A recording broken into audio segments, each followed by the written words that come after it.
Did the Packers just unlock the key to getting to the Super Bowl? I'm going to break that down for you guys in this video first. If you haven't subscribed yet, please take a moment to do that. Let's jump into it. Some of you might be saying, man, you are crazy for even talking about the Super Bowl. You've already lost me. The Packers are so far away from getting to the Super Bowl. I'm here to tell you otherwise.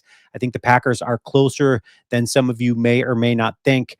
And some of you might be asking the question, okay, well, then what did they do? Get a whole new defense because they clearly can't stop any good offense out there. Well, I'm here to give you a different perspective, and that is from the offensive side of the ball. Let's take a look at this. Okay, so when we start talking about the inefficiency of the Packers getting to the red zone, and once they get there, translating that into touchdowns, it just hasn't been there this season for the Packers. It says right here in Hackett's first two seasons as OC, the Packers ranked 8th in red zone touchdown percentage at 64% back in 2019, and then first in 2020 at 80%. And then including Hackett's third season as offensive coordinator in 2021, the Packers haven't been nearly as good inside the opposing 20-yard line. The Packers ranked 19th in red zone touchdown percentage at 58.6 in 2021. They fell to 24th with 51.9% back in 2022. And then last year, they rose back up to 19th, but with a lower rate at 51.6. And then this season, the Packers are as bad in the red zone as they've been since Matt LaFleur has been head coach. They're converting only 48.7% of their red zone trips into touchdowns. That ranks 27th in the NFL through 11 weeks. Okay, so this is a correctable thing. This is a thing that the Packers can get cleaned up. Matt LaFleur recognizes this as a problem. Is Matt LaFleur the problem? Absolutely not. Okay, this is a good head coach.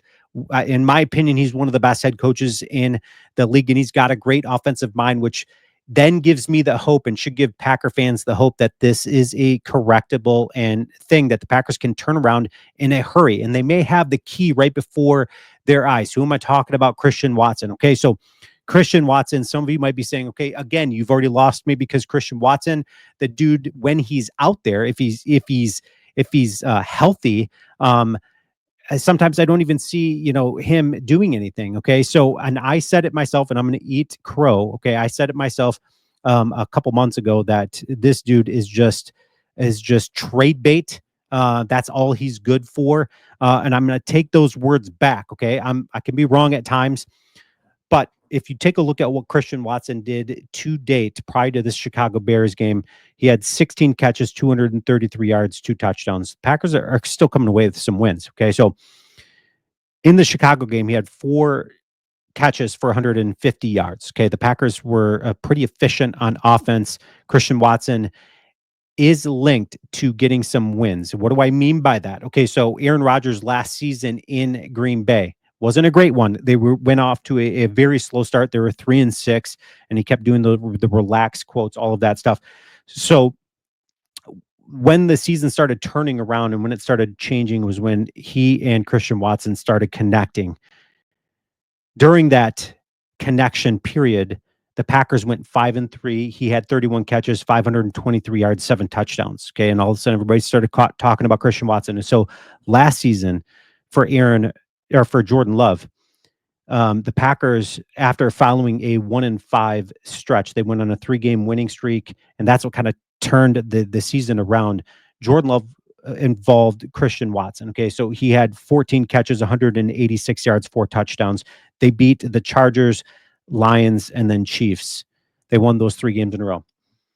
When you start involving a guy like Christian Watson into the offense, all of a sudden he starts forcing a double team or a triple team and all of that stuff. Okay. So it is absolutely linked to some success and some winning, which means it's going to open up green grass for the rest of the receivers on all of that. Okay. So if you take a look at this right here, in the 10 career games that Watson has made 4+ receptions, including Chicago's game last week, the Packers have a 7-3 record. In the 22 games he's had 3 or fewer catches, the Packers are 10-12.